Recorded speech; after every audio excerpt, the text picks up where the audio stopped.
welcome to another episode of The Influential Nonprofit. I'm your host, Mary Dersch, and I work with nonprofit leaders to grow their influence so they can raise more money without feeling rejected or pushy. And I am here today with Maria Bryan, and we are going to talk about something that I think is super fascinating, which is trauma-informed storytelling. And really, over the past I feel like since the pandemic, I guess we all sort of had sort of some kind of awakening since the pandemic of some kind, right? We've really looked at how we share stories and how we tell stories. And as you know, if you're following my work, I've been on a journey of exploration around how we share stories and what and how we can, how sometimes we can make victims of the people and actually, right, like make people feel smaller, the people that we really want to feel bigger, being in service to donors. So we're going to get all into that and unpack that. But that been on this journey, and I saw Maria post something on LinkedIn. I'm like, I want you to come talk about this. So welcome, Maria. Thank you for being here. Thank you so much for having me. Okay, Maria is a nonprofit marketing messaging strategist, and you help change makers thrive by teaching them how to market on purpose, which is much better than by accident. Yeah, doing things with intention creates so much better results. And Right. Maria has over 10 years in marketing communications in the public sector, a master's degree, a bachelor's degree in journalism. Oh, your master's degree in public administration. I have a bachelor's degree in journalism as well. And you believe that storytellers make the world healthier, safer, cleaner, happier place. And I love that. And so before I get into the content, what I like to do is ask my opening question, which is tell me something you're proud of that you don't get to brag about a lot. Something I'm proud of. I love that question. I'm proud of the time and energy I've spent into building community. For those of you consultants out there, it can take years of unpaid work just providing a ton of valuable content and generously giving of yourself and resources. And looking back, I'm grateful to myself for spending a few years just not focusing on the quick wins, but just on building community. And I'm so proud of my Yes. community. Yay. I'm proud of you too. And you're Thank right. you, It is Marianne. easy to just like when you're starting out, chase the money and, instead of stating in your value and really what you want to put out into the world. And like, so yay for you.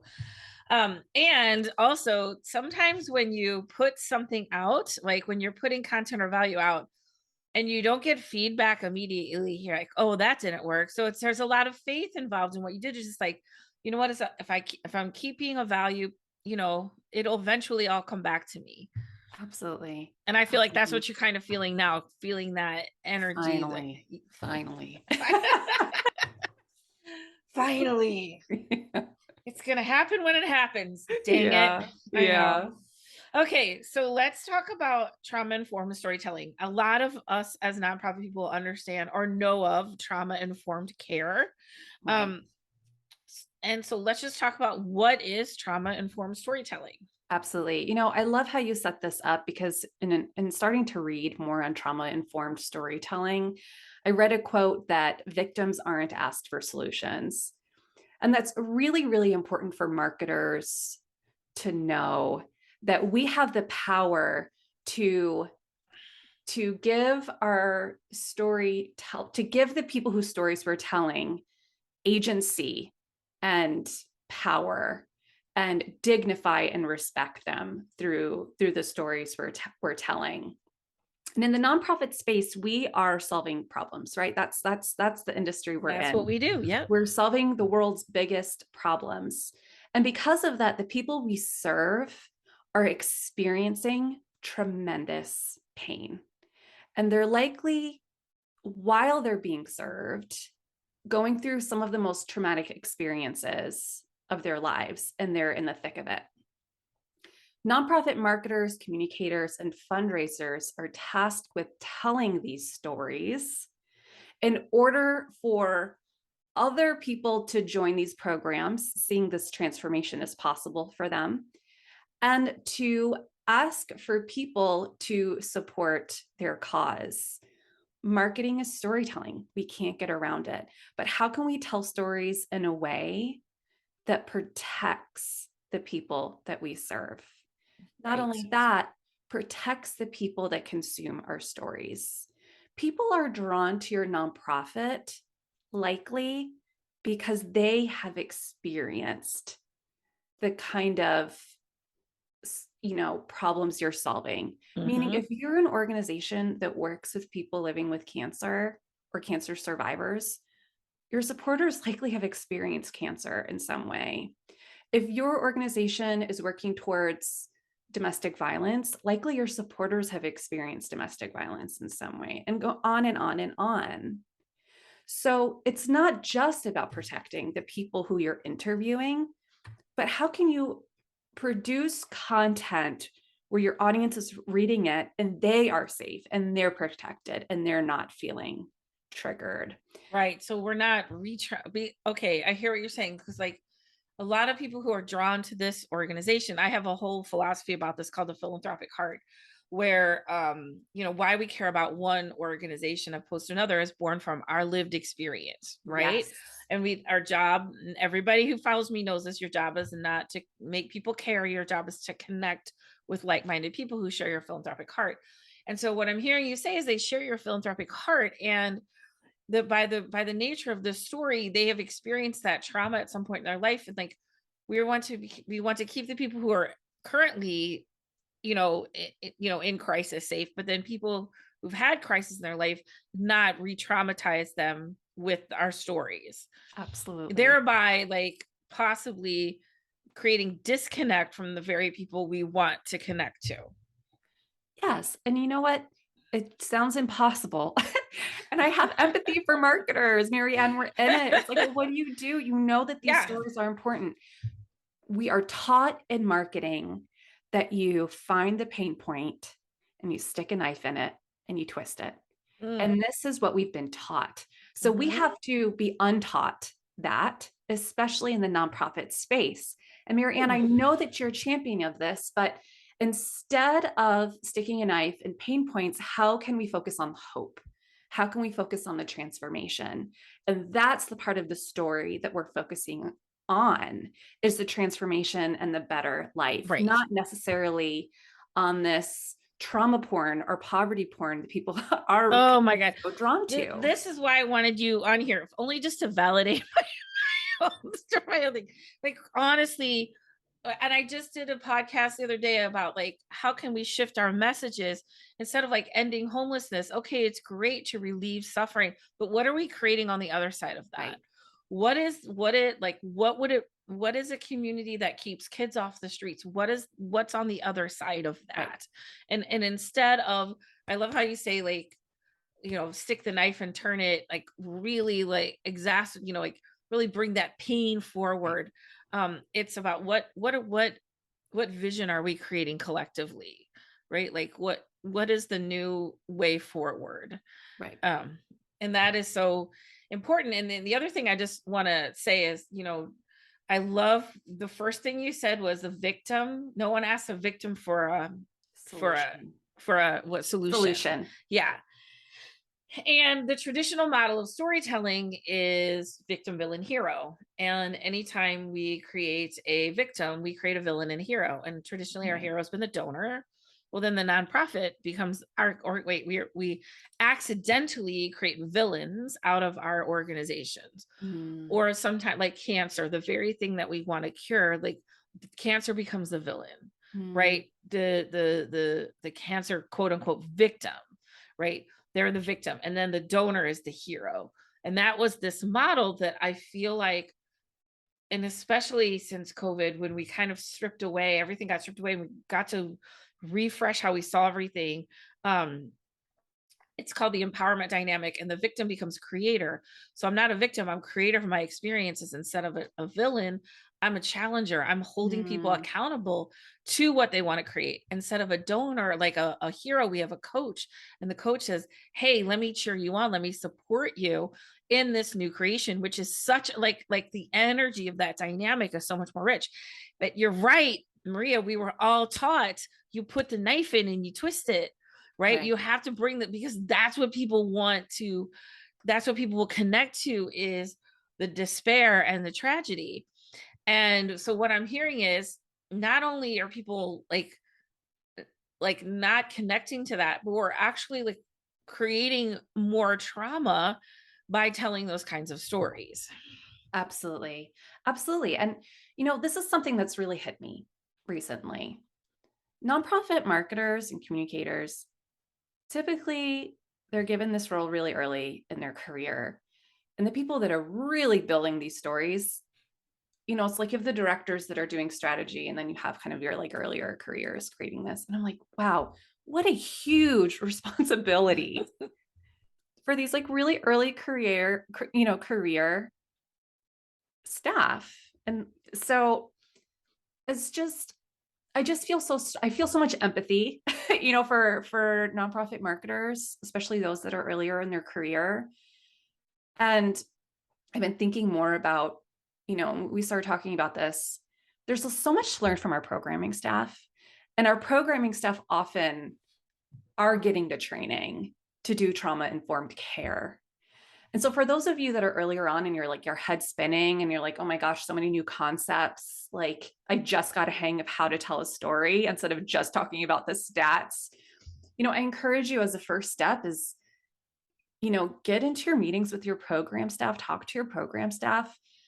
They likely are equipped, more equipped to approach this in a way that is safe and healthy. And what got me down this road of trauma informed marketing and storytelling is I was actually teaching a webinar on kind of marketing 101. And it was one of my students, and I was talking about how important it is to tell the stories of our beneficiaries, and talking a little bit about the framework that you're talking about. How can we make our beneficiaries the lead characters of their own stories, and not our nonprofit, not our supporters, but the beneficiaries are the lead characters of these stories. And one of my students said, well, for those of us who are working with very, very vulnerable populations, how do we do this in a way that protects them? And I was like, okay, if my students are asking me about this, like I need to be equipped to like really to be able to have these conversations with them. So, that's just to say that, this it's such a new space in nonprofit marketing, communications, fundraising world to come at this through like a trauma lens. But there are resources out there that will enable you to not throw storytelling out the window, which is something I'd love to talk about, Marianne. I don't know if you've noticed this backlash in storytelling in the nonprofit space where people are saying there's this imbalance when you tell a donor story, and it can be harmful to tell a beneficiary story. So let's just throw it out the window. And that's the last thing that I want anyone to take away from this conversation. Stories will always be powerful. It is stories that move hearts and change minds, and in turn change lives. So anyone listening to this that feels overwhelmed by just one more lens in the nonprofit space, it's doable. It's doable, and just take it one step at a time. Right. We don't want to traumatize the people listening that they have to come up with a whole new way. And so it's okay. What I feel like is, yeah, the pendulum sort of as it happens. Oh, storytelling Right. bad, right? Like there's been a backlash against the traditional like donor centric fundraising. And I think any tool can be used, right? You know what I mean? I don't want to say good or bad, but like it's a tool and it's like how you use it. All right. And it's the power that you give it. So like it's not the platform of centering your donors, it's how people give away their power to donors Correct. through that tool. Does that make sense? Like it's Yeah. not the tool, it's not the story, it's the power that we give, like giving away our because they have the money, they have the power. Um and so like and I think there was some backlash to that. It was like, okay, we can't and the backlash to centering beneficiaries, those we serve, because we don't want to exploit them or whatever. And then, Mhm. oh, okay, wait. And actually, it's all a tool. And it's, for me, it's how you use it and the intention Absolutely. by which you use it. I want to go back to something you said because I think this is really important. Most marketing people, they are young and they're underpaid and they don't have, I want to say this carefully, they struggle with credibility because, and I've had people on this podcast we talk about this because marketing should be easy. Like it's just not given a lot of credibility. Sometimes it's not given a lot of credibility. Absolutely. And instead of being leaders or experts, they become just, technicians Right. processing information that other people give them. And I believe that most of them know in their hearts intuitively, like, the not the right thing to do, but the best approach for a situation. But there's often internal politics that keep them from doing that. So, because what people want is transparency and vulnerability, authenticity, right? That's what and we are drawn to that. And so when you see a nonprofit like really telling their truth and standing in their power, people are like, oh, like, oh, what is that? Um, and doing it like in an aligned and authentic way, people are super excited about it. That takes courage, Right. right? And that takes some work. And so they're like, oh no, we can't do that. Dude, send this very safe message. And they know, like, but there's politics that keep them playing small, right? And they often don't have the executive power, in a sense, to shift the needle. And I feel like that I just want to say that because I feel like it is often people just starting in their career, not all the time, but sometimes, right? Who are often, like I said, just trying to make it work for the first time and Mhm. then getting a lot of feedback and not knowing how to manage that and how to stand up for what they want or what they see Mhm. as the expert. Right. And that, then I feel like that's part of what keeps the traditional model going, right? And kind of the playing the small and safe thing. Oh, that trauma informed, that seems super scary, let's just do Right. what we know. Right. Oh man. Yeah. I mean, and again, the best like advice I'd give to someone in that role is to maybe again bring in the program staff who have the data to back this Yeah, up, yeah, and that might be maybe even more trusted. Something that I talk to my students about a lot is this phenomenon in the for-profit versus nonprofit space, where in nonprofit space we put our program and our services first, and we really invest in having really high quality services and programs, and then marketing and branding comes next. And I appreciate that, because on the other side, you have like these horror stories like WeWork and Theranos, of these right. startups that invest so much in their branding and marketing, and the behind the curtain There's is nothing there. nothing. Yeah, There's nothing. It's fake. It doesn't work, and like it's ruining lives. So I'm not. I'm saying it genuinely. I we put a lot of faith and trust and credibility into our program staff. I think we spend more money on if you're going to choose between training your marketer and training your those that are sure. in the field, you're going to train those who are in the field. Well, lean into that, and have the bring on your program staff to talk to the development team about why it matters, why trauma informed stories matter for the people you serve, and why ethical storytelling matters for the people you're attracting to support your organization. Um, and yeah, any kind of buy-in you can get from your program and service teams, people that are in the field, you go to your program staff and talk about trauma-informed storytelling, they're gonna just be so thrilled that you're Right, speaking their language. right, you're using their language. So could you give maybe an example of a shift you can make in a story Absolutely. from a traditional model to a trauma informed Absolutely. story? Absolutely. So when we talk about the storytelling arc, someone is facing a problem or a challenge, and they go on this journey, and they face all kinds of more challenges and intersections along the way. And at the end, there is a solution to the problem, and transformed along the way. And this transformation is really important. So this is likely the arc that's happened with the people that you serve. So most practically, when you're telling the story of those you serve, make sure that you are finishing that arc. You're not telling the story in the middle. You're not ending in the middle in someone's deepest pain and trauma and challenges for two reasons. One, it's not fair. It's not giving them agency. Two, that means that you're going to them in the deepest, darkest time of their life. So if you're going to get a full arc story, that means you're going to people that have already been through your program and have come out on the other side and are already living that brighter future, right? Mhm. So seek out alumni of your program, people who have been through your program to tell their stories instead of your current patients, your current clients, your current members who are in the thick of it. So we need to be painting the transformation in our stories.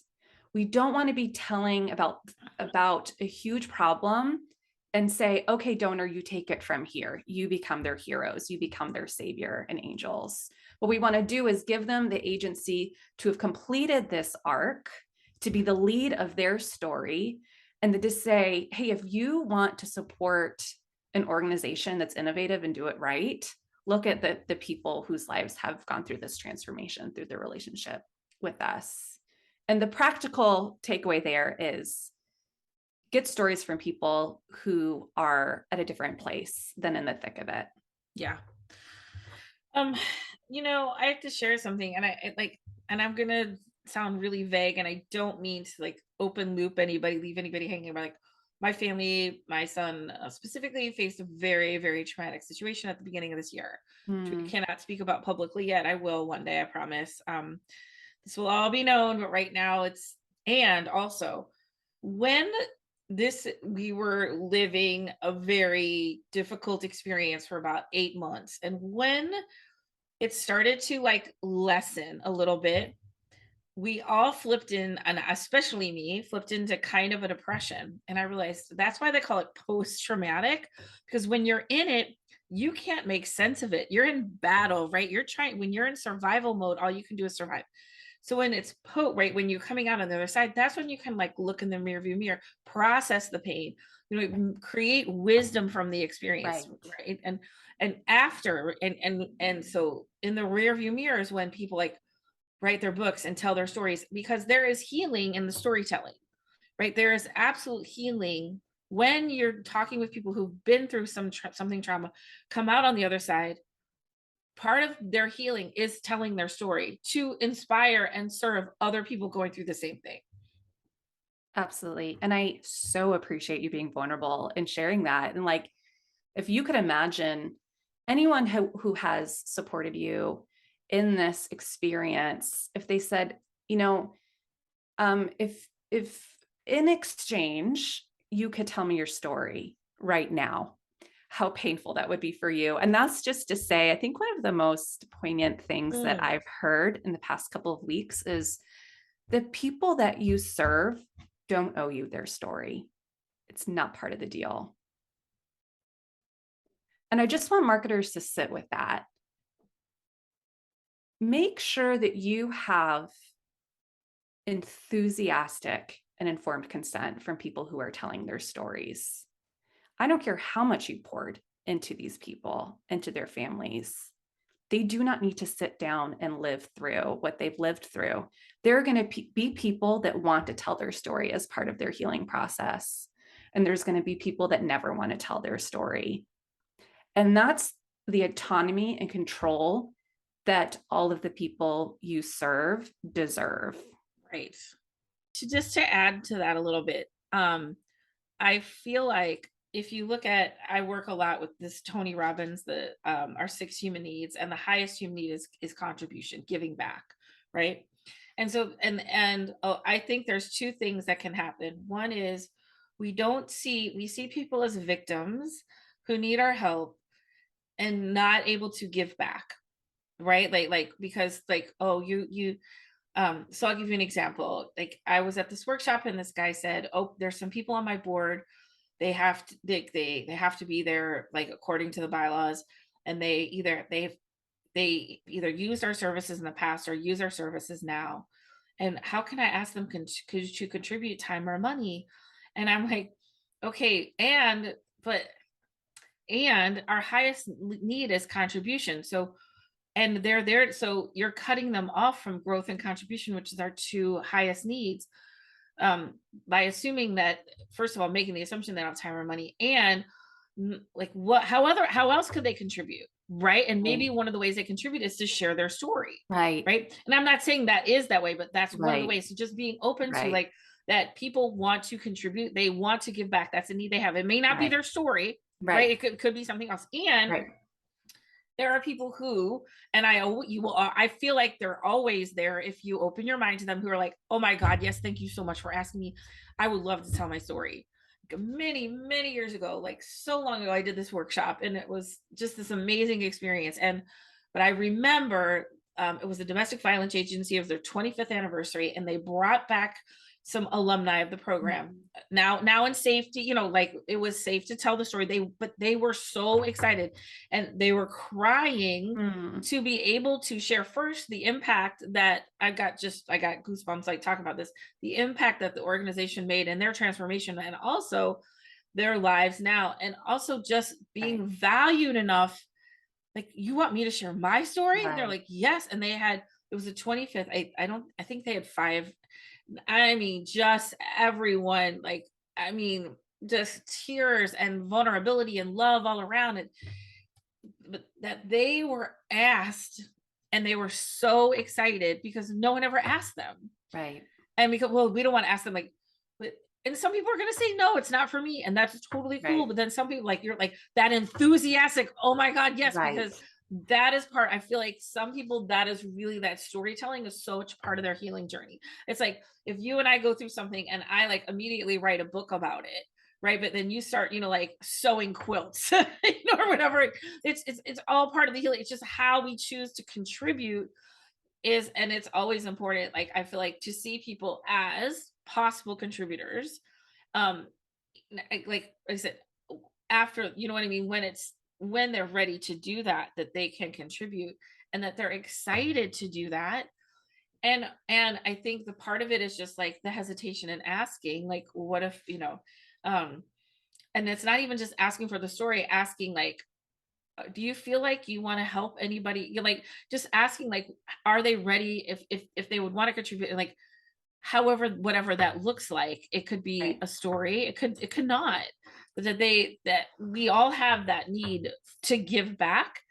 And that's what that's the highest order. And it's just like, the highest vibe we have is to give back, Right. no And matter who we are, no matter I'm where we're at. I so deeply appreciate you talking about this because, and again, I said this earlier, my fear in someone listening to this is, okay, better safe than sorry. Let's not tell anybody stories. We Yes. just don't want to risk anything. We never want to hurt or traumatize We don't want to anyone. hurt That's your. not why I'm in this business. But the thing is, what you said, it's like, but there are going to be people that are going to be enthusiastic and it's going to be a part of their healing process.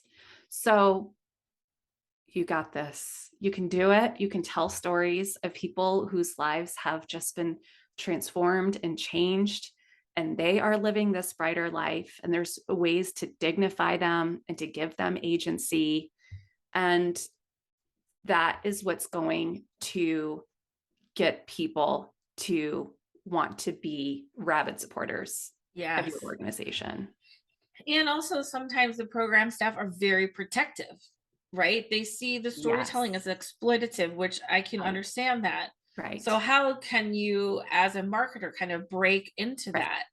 Right. Right. And I think one of the more practical things you can do is to have a workflow in place, not just picking up the phone and calling, maybe you got to like someone to give you the phone number of a client. Maybe they maybe shouldn't have, make sure that there is a process. And when I worked in house in very large nonprofits, in public health nonprofits in New York City, in public health, these are always tricky, right? With HIPAA, there was a very specific process for getting these stories, making sure that the program staff were very well informed. And then they were consent forms that weren't vague and over legal. They were like language appropriate and clear on where the story will be used, what it will be used for. And it was very clear that at any time they could retract this story. It doesn't matter if you sat down for like a full day to be interviewed for a mini documentary. If at any point that you decide that you want to retract this story for any reason, that's part of it. So even there are consent forms out there that you can get. There's actually a website called, I believe it's ethical storytelling, either .org or .com.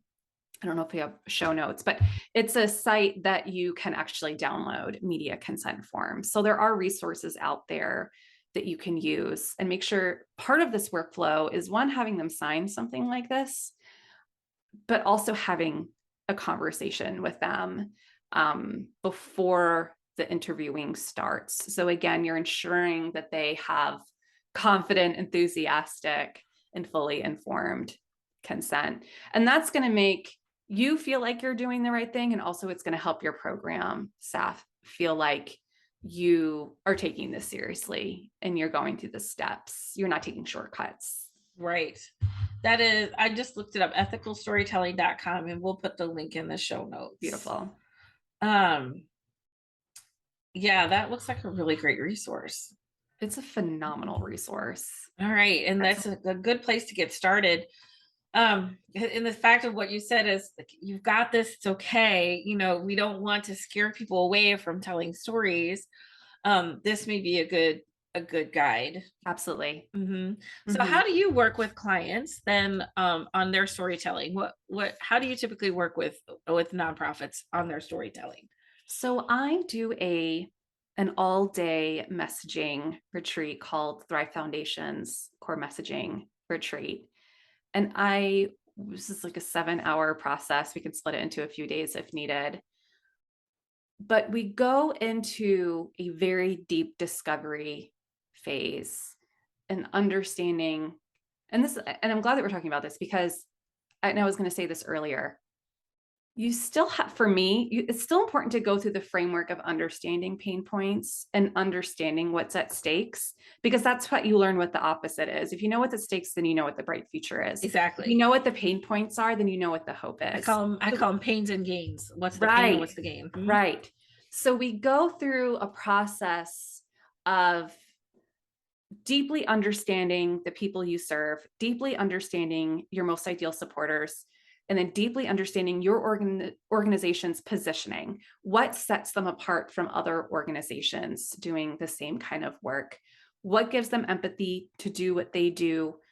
What is their innovative solution? What is their worldview? What are their most daring goals? What are they most known for? And after doing this deep discovery, we revisit their mission statement and their vision statement. We go through a whole values statement exercise, which is one of my favorite things to do. So people after doing this discovery, have a deeper understanding of what their values are. And then we create a 2 to 3 page messaging guide together. And this is where the trauma-informed conversations happen, ethical storytelling happens, where we work through understanding this arc that I talked about. What does the arc look like for the people you serve? What does the arc look like for your supporters? And how do we make them the lead and your nonprofit as kind of like the facilitator and the guide? So it's really 2 stories that we're telling. And then the end is like, so what's the positioning of your nonprofit, making them the go-to organization?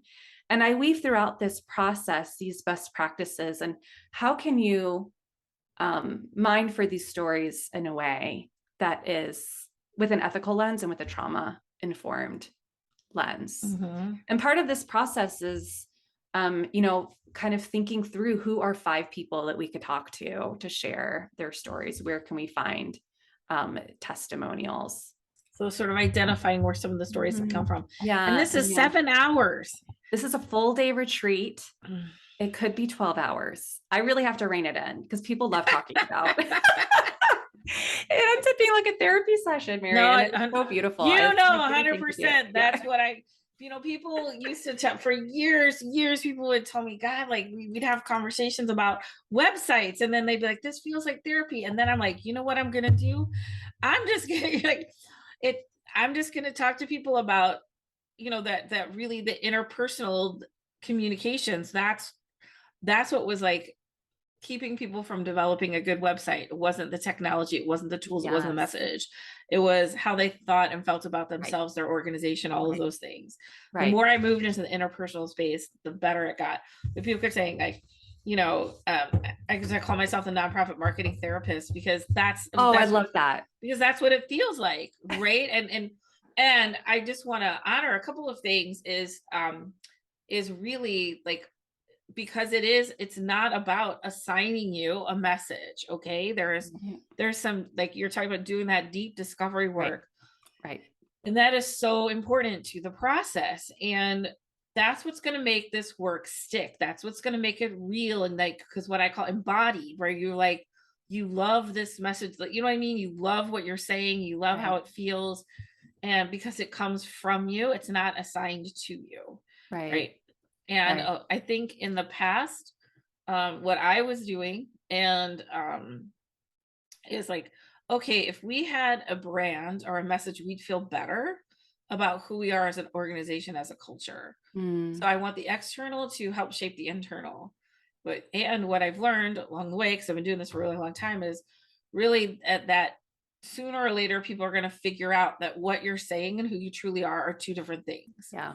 And so it comes from the internal to the Absolutely. external. And when we Absolutely. create embodiment of a culture that you want, and like then you want to share that in an aligned and exciting way, that's what attracts people. So it's coming from the inside out, not hoping that, oh, this brand, this will bring us together, right? It's like, no, let's create that sense of trust and unity, and then from that place we're going to share that. It's a much different vibe, much different energetic. Absolutely. I And love also, that. I want to say, like, because I also work in this way and I love it, in the process of co creation, what I call co creation.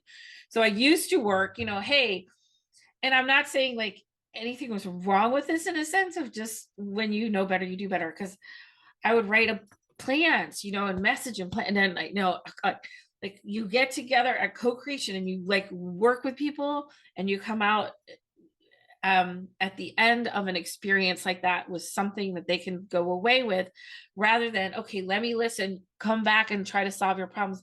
Hey, how does this sound? Did I get it? Like, it's co-creation. We work on it. You have the process. They Right. have all the content, and right, and then you lead them through this Right. process.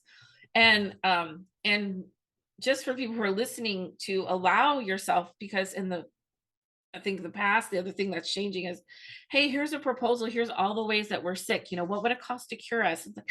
No, that's not, like, allowing someone like you or me with the expertise that we have a process, and allowing us to like take you through a known and established process. It's going to get you to those solutions a lot faster. Like, you can do this in a day or maybe 2 days. I feel like this could be a 2 day, even a, like an evening and then a 2 day, because you Right. could really, like, if you wanted to take people, definitely like a day or 2 day, like really in-depth experience, just investing those in 2 days, then coming out with so much clarity. But if you look at it, it's so much less time than the back and forth the way we used to do it. Exactly. Exactly. And it's bringing more people to the table. You know, my favorite retreats bring in the marketer, the early stage marketers with the leadership and maybe Yep. even with board members, where we're all talking about this. We're all getting on the same page with how we talk about our organization, how we talk about the problem and our solution. How do we respectfully talk about the people we serve? Because so many people, well, the marketers really push a lot of the storytelling and marketing. If your CEO is giving any kind of speeches, which they likely are, Right, right. if your program staff is representing you in so many ways, your board members representing you in so many ways, and it's so powerful to get, and that's really what the deliverable of having a key messaging guide, which is what you get at the end, is for. Let's all get on the same page, from your social media intern all the way up to your CEO and president and your board members, on how we talk about this issue, how we talk about our positioning, and how important our work is. Absolutely. And I love, just kind of collapsing the hierarchy and everyone sitting Right. around the table and say, let's work on this together. And then when you Right. reestablish that hierarchy, then everybody down the chain understands and respects each other's role. I like busting the hierarchy anyway. Yeah. Yeah. And to your point, I don't, write this and then come back to them. And I love that process because when we're co-writing together, It's so fun. it's so fun. And I'll write something and be like, no, that doesn't really write. That's not really what we're trying to say. Yeah. And it's just going to be a better product when Yeah. we're doing this together And because it can be really exhausting to go back and right. forth. And I feel like the people that I work with, they have so much more investment. Like Right. I always tell people the magic's in the room. Everything we need is right here in the room. I never worry about like when I'm doing a messaging, like, oh my God, are we going to think of something? Something perfect always comes through. And Right. then they go, dang, wait. I said, yeah, you did that. I have the process. This Right. was your idea. Right. This was your creative brainstorm. Yep. I just have the process. And then they have so much ownership over it because Mm-hmm. it was them. It was them. It wasn't Exactly. me. Exactly. All right, this is amazing. I know we could talk about this for even longer. Um, where can people go to learn more about what you do? Head to Maria Bryan, BRYAN.com, to learn more about me and the work I do. I am on LinkedIn. Find me on LinkedIn. That's probably the best way to connect with Yeah. me. So Maria Bryan on LinkedIn. It's LinkedIn / Maria Bryan CRTV. My business is Maria Maria Bryan Bryan Creative. Creative. Okay, and I'm going to put in the show notes a little goodie for people, the marketing templates. What are you giving away for our listeners I today? have a free gift for your listeners. And These what are viewers? Yeah, uh-huh. and viewers. This is a template pack, a number of marketing templates. This is just going to make your job a little bit easier. Everything from a one-page marketing plan to audience persona templates. I have a storytelling interview template. So, what are the actual questions that you can Ooh, ask that sounds to good. get to that arc, to get to that transformation? A production calendar is in there. So anyone who's planning their end of year campaign, and you got a number of people on board. So there's just a lot of goodies in there. So it opts you into my email and you get this template, this full template pack for you to use. And then reach out to Awesome. me anytime if you want more support with Uh, those. this is great. You put those will be in the show notes so you can grab that link and download it. My last question as tradition. So I love karaoke. I'm in St. Louis. You're not. So if we ever wind up in Okay. you're West Coast, right? You're I am not, I'm in Tallahassee, Florida, Tallahassee. actually. Yeah. Well, goodness. Oh, Braving for the storm, which it doesn't look like it's going to hit Tallahassee. okay. All right. So I'm Oh, bracing. I'm I don't bracing know right why I now. thought you were West Coast. Anyway, um, Oh, uh, I hope I have a vibe. I hope I have a West Coast vibe, but I'm very much in the South. maybe that's it. So if we were, after the storm passes, if we were ever at a karaoke together, Right. what's your go-to song? Okay. I hate to say this, but it would have to be a Disney song Why would you hate to say that? because it's so cheesy. And like, it's just, I have mom of toddlers written all over me. Okay. Like any Little Mermaid song, like I'm there. There you go. I mean, Or like any kind of like duet, like from Aladdin. I see people Oh, sing that all the time, and everyone younger than me, I would say, is like, because that's their childhood, and that's my. they're I'm like the like early millennial, like Little yeah. Mermaids, Aladdin, Yep. Awesome. All right. Well, we'll hold Lion you to King. that. Maybe we can find somebody to duet with. Find you somebody to duet with. Thank you, Maria, for really, you know, being our challenger, if we talk about it, and um, asking us to step into, the next version of who we can be as marketers and storytellers and just conduits of experiences. And it's just so important that, because as marketers, that's what we're conduits to these experiences and the connectors, and just finding all always upping our game to finding better and better ways to connect. And I just thank you so much for doing this. Thank you for sharing your platform to have these kind of conversations. And I think we both come at this with a lot of empathy and grace. We're Yep. all learning together. We are all learning always. That is another episode of the Influential Nonprofit. Thank you so much for listening and learning with me. If you haven't already, you can go to theinfluentialnonprofit.com. I also have some goodies for you, including this really great ebook called Stop Sitting Back and Start Making Change. And a lot of the concepts that I talk about around leadership and communication are in this great little ebook. And there's also a ton of other stuff in there. Um, and if you ever feel like you have questions, or you just want to share something that you've experienced due to something that I've taught or someone that you've met like Maria, I'm always available at marianne@mariandersh.com. And that is it for this episode of The Influential Nonprofit. I will see you again soon.